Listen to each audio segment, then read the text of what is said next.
నిన్నటి రోజు జరిగిన ముఖ్యమంత్రి గారి పట్టభద్రుల ఆత్మీయ సమ్మేళనం విజయవంతం చేసిన పట్టభద్రులకు అందరికీ పేరు పేరున నమస్కారాలు తెలియజేస్తూ ఆ యొక్క సమావేశంలో ముఖ్యమంత్రి గారు సుదీర్ఘంగా ఈ సంవత్సర కాలం మన ప్రభుత్వం వచ్చినాక ఏం చేసినాం అనేది పూర్తిగా విశ్లేషించడం జరిగింది. ఏదైతే గత 10 సంవత్సరాలు విస్మరించిందో అవన్నీ కూడా సమస్యల్ని ఒకటి ఒకటిగా ముందుకు తీసుకెళ్తూ, ముఖ్యంగా నిరుద్యోగ సమస్య అనేది చాలా ఉండే. గత ప్రభుత్వంలో ఉద్యోగ నోటిఫికేషన్ ఇస్తూ మళ్ళీ వాళ్ళే కేసు వేసి ఆ ఉద్యోగాలను అలానే ఆపడం జరిగింది. మన ప్రభుత్వం వచ్చినాక సుమారుగా 9 నెలల్లోనే 56,000 ఉద్యోగాలు ఇవ్వడం జరిగింది. గత ప్రభుత్వం 10 సంవత్సరాల్లో 50,000 ఉద్యోగాలు మించలే. అంతేకాకుండా 2008 డిఎస్సికి సంబంధించింది కూడా కోర్టులో పెండింగ్ ఉంటే కూడా 10-15 రోజుల క్రితం దాన్ని కూడా మన ముఖ్యమంత్రి గారు కంప్లీట్ చేయడం జరిగింది.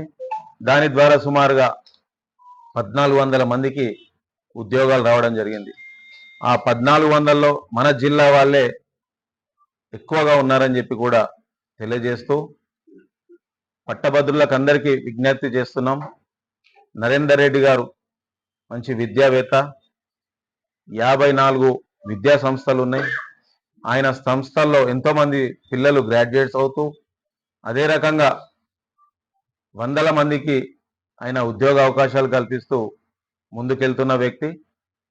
కాంగ్రెస్ బలపరిచిన అభ్యర్థి నరేందర్ రెడ్డి గారికి 2వ నంబర్ పక్కన నరేందర్ రెడ్డి గారు మొదటి ప్రాధాన్యత ఓటు వేయండి. ఇక మళ్ళీ 2, 3 అనకుండా ఒకటే వేయండి. ఒకవేళ మళ్ళీ 2 వేస్తే ఆ ఒకటి మీరు వేసిన విలువ అనేది తగ్గుతుందని చెప్పి ఈ సందర్భంగా తెలియజేస్తున్నా. ఎల్లుండి అందరూ కూడా ఓటుని వినియోగించుకోవాల్సిందిగా కోరుతున్నాం. అట్లనే ప్రభుత్వ గత 10 సంవత్సరాలు స్పౌస్ల సమస్య ఉండే, ప్రమోషన్ సమస్య ఉండే, జీతాలు కూడా హైదరాబాద్లో 5వ తారీఖు వస్తే ఆదిలాబాద్ పోయేసరికి నెల చివరికి వస్తుండే. ఉద్యోగస్తులు ఏదైనా లోన్ తీసుకుంటే ప్రతిరోజు టెన్షనే, ఎప్పుడు వస్తుందా ఈఎంఐ అనే టెన్షన్తో ఉండే. మన ప్రభుత్వం వచ్చినాక ఎంత ఆర్థిక ఇబ్బందులు ఉన్నా మొదటి రోజే జీతం వచ్చే విధంగా స్పౌస్ల సమస్య, అదే రకంగా ప్రమోషన్స్ కూడా ఇవ్వడం జరిగింది. అంతేకాకుండా ఈ ప్రాంతం అభివృద్ధి, ఇక్కడ బీజేపీ ఎమ్మెల్యే గెలిచినా కానీ ముఖ్యమంత్రి గారు కానీ మంత్రులు కానీ సుమారుగా 160 కోట్ల నుంచి 200 కోట్ల వరకు నిధులు ఇప్పటికే ఇవ్వడం జరిగింది. అంతేకాకుండా ఇంటిగ్రేటెడ్ స్కూల్ కూడా ఆల్రెడీ శాంక్షన్ చేయడం జరిగింది.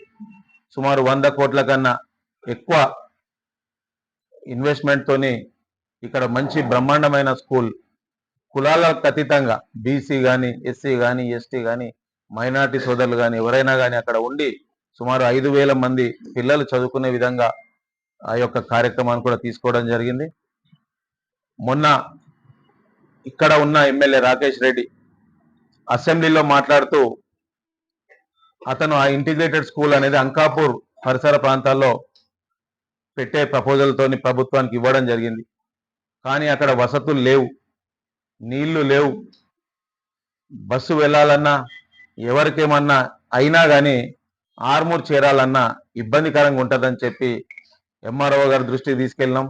ఆర్డీఓ గారి దృష్టికి తీసుకెళ్ళి ఇక్కడ ఎక్కడ అనువైన ప్రదేశం ఉందని చూస్తే పిప్రి జూనియర్ కాలేజ్, డిగ్రీ కాలేజ్ పక్కన సుమారు 35 ఎకరాల నుంచి 40 ఎకరాలు అక్కడ విస్తీర్ణం ఉంది. దాంట్లో 22 నుంచి 25 ఎకరాలు ఇంటిగ్రేటెడ్ స్కూల్కి కేటాయించడం జరిగింది.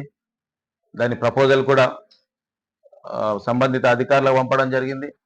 అదే రకంగా ఒక 8 ఎకరాల్లో స్టేడియం నిర్మాణం కోసం కూడా చైర్మన్ శివచరణ్ రెడ్డి గారిని కూడా తీసుకురావడం జరిగింది. వారు కూడా ఒక 3.5 కోట్ల రూపాయల వరకు స్టేడియానికి ఇస్తామని కూడా చెప్పడం జరిగింది. అంతేకాకుండా ఒక అధునాతన టెక్నాలజీతోని స్విమ్మింగ్ పూల్ జాగా ఇస్తే దానికి కూడా ఒక 3.5 కోట్ల నిధులు కూడా ఇస్తామని కూడా చెప్పడం జరిగింది. ఇవన్నీ మన ప్రభుత్వం, రాష్ట్ర ప్రభుత్వం, కాంగ్రెస్ ప్రభుత్వం ఉంది కనుక ముఖ్యమంత్రి గారి ద్వారా, మంత్రుల ద్వారా ఈ నిధులన్నీ కూడా తీసుకురావడం జరిగింది. మిమ్మల్ని ఒకటే కోరుతున్నా, రానున్న రోజుల్లో ఏ ఎలక్షన్ అయినా సరే తప్పకుండా గ్రాడ్యుయేట్ సోదరులు కానీ, నియోజకవర్గ ప్రజలు కానీ కాంగ్రెస్ బలపరిచిన అభ్యర్థుల్ని గెలిపించుకోవాల్సిందిగా, ఎమ్మెల్సీలో పూర్తి స్థాయిగా అందరూ కూడా ఓటును వినియోగించుకొని ప్రతి ఓటుని 2వ నంబర్ నరేందర్ రెడ్డి గారికి మొదటి ప్రాధాన్యత ఓటు వేసి భారీ మెజార్టీతో గెలిపించుకుంటే మనకి, నిరుద్యోగులకి, ముఖ్యమంత్రికి మధ్యలో వారధిగా మన సమస్యల్ని తీసుకెళ్లే ఒక వ్యక్తిగా వారధిగా ఉంటారని చెప్పి కూడా తెలియజేస్తూ, నిన్న మీటింగ్లో కూడా ముఖ్యమంత్రి గారిని మన క్యాండిడేట్ కోరడం జరిగింది.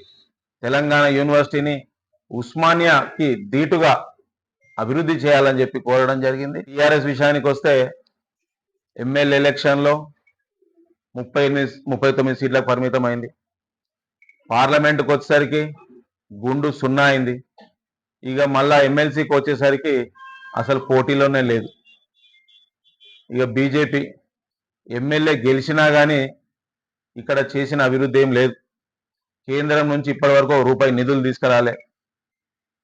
ఇక రాజు ఎట్లా ఉన్నాడో ఆయన రాజ్యం కూడా గట్లనే ఉంది.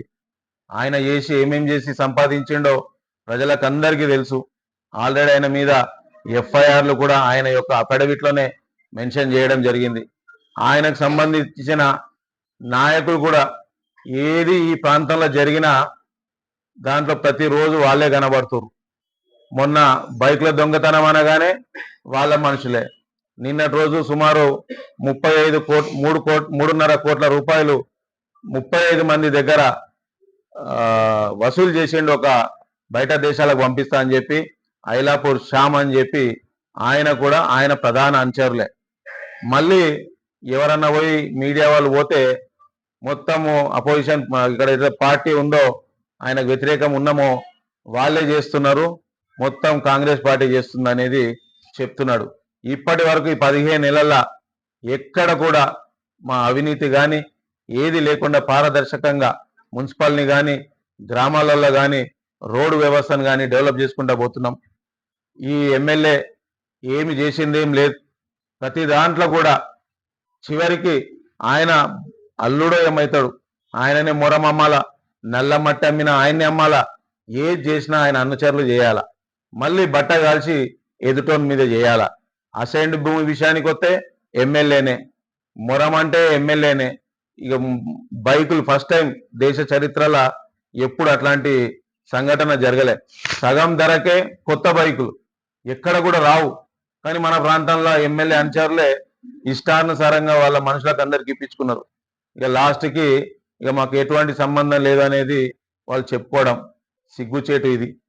అంతేకాకుండా రానున్న రోజుల్లో ఏదున్నా సరే మా నాయకులు అందరం కూడా నిరుద్యోగుల పక్షాన మీకు ఏ సమస్య ఉన్నా కానీ, ప్రజల పక్షాన మీకు ఏ సమస్య ఉన్నా కానీ మీకు అన్ని విధాలుగా ఉపయోగపడే విధంగా రానున్న రోజుల్లో ఈ ప్రాంతాన్ని అభివృద్ధి చేసుకునే విధంగా పనిచేస్తామని చెప్పి హామీ ఇస్తూ, తప్పకుండా ఎల్లుండి జరిగే ఎమ్మెల్సీ గ్రాడ్యుయేట్లో ప్రెస్ మిత్రులతో పాటు అందరూ కూడా 2వ నంబర్ నరేందర్ రెడ్డి గారికి మొదటి ప్రాధాన్యత ఓటు వేయాల్సిందిగా కోరుకుంటూ